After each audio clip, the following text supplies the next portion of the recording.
should be put where they actually sit. Their side, the state is the aggressor. The state is the aggressor against the peoples of the world, and it's the aggressor in the case of these demonstrations against protesters.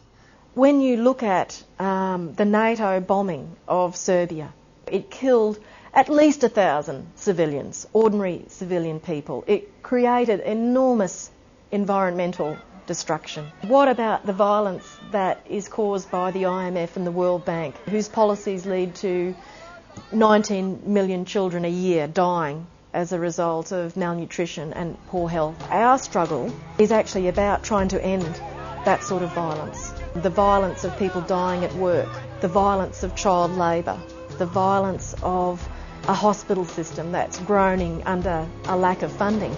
If we actually fight back, and if that involves confrontation with the police, if it involves at some level having to use violence to defend ourselves, then I think that violence is inherently completely different from the massive institutionalised violence that the institutions and the corporations wreak around the world.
Every time they tear gas a crowd, every time they shove rubber bullets into a crowd, you find the most amazing solidarity, interesting alliances that you didn't think were possible. Our movement and what we're doing is definitely about attempting to end the violence of a very violent system.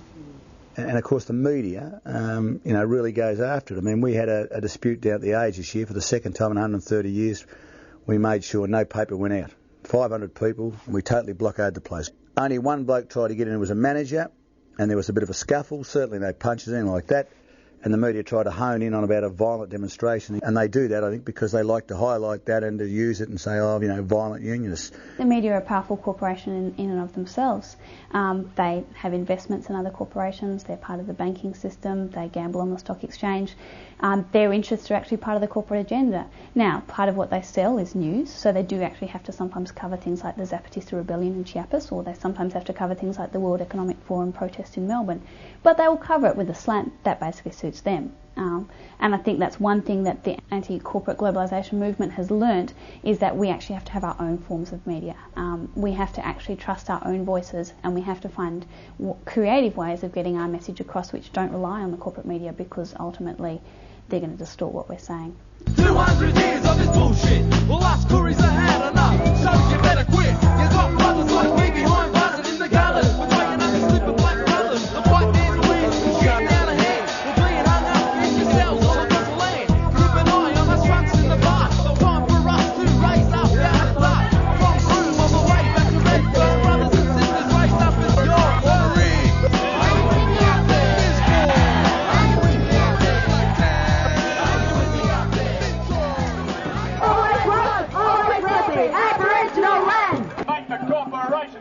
Let the refugees stay. Our movement is not just against corporations, it's against the corporation. It's not against capitalists, it's against capital. It's against the very idea that certain elite sections of society should manipulate, own, control, direct the social resources that everybody has contributed. The only way to improve the condition of humanity is by overthrowing the capitalist system. May Day is the National Day of Solidarity for Struggle for Socialism. Long live May Day, the International Workers' Day. Long live socialism. Down with the capitalism. Who's what? Who's street? Who's what? Who's street? With the collapse of the Soviet Union, there's obviously the collapse of that alternative ideology.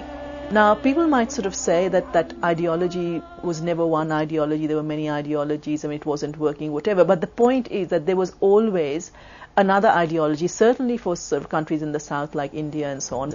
The basic so-called triumph of corporate globalization is only because we now have to search for another ideology. What some of the mainstream commentators are saying, these people, they know what they're against, but they don't know what they're for, and all this sort of stuff, which I think is actually quite wrong.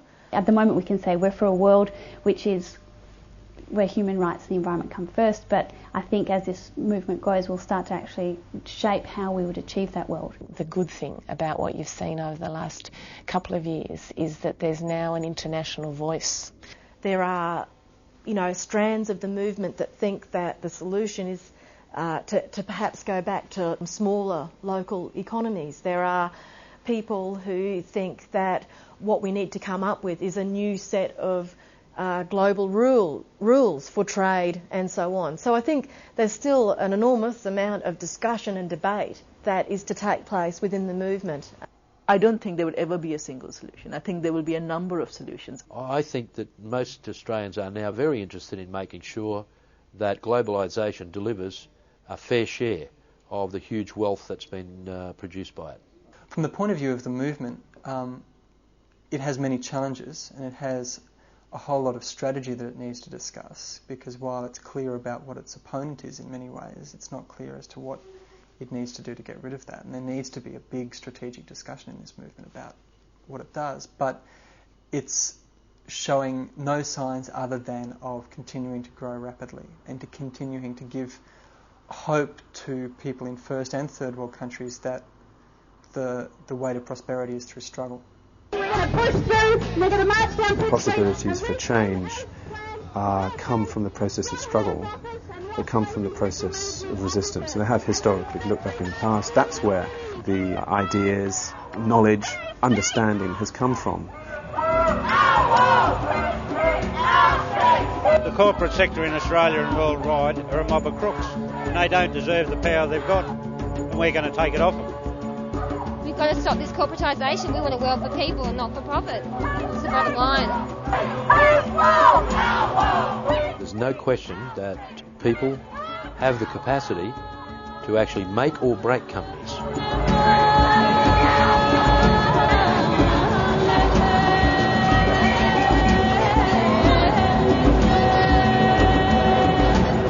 We do need to actually take control of the system out of the hands of the people who are currently in control.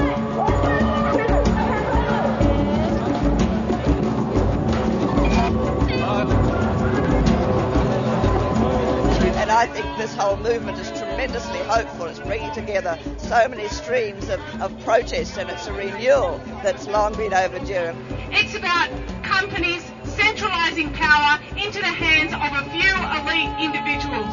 They are making decisions which affect all of our lives. They're making them every day, and they're making them without consultation with us. And that's why the anti-corporate globalisation laws in this country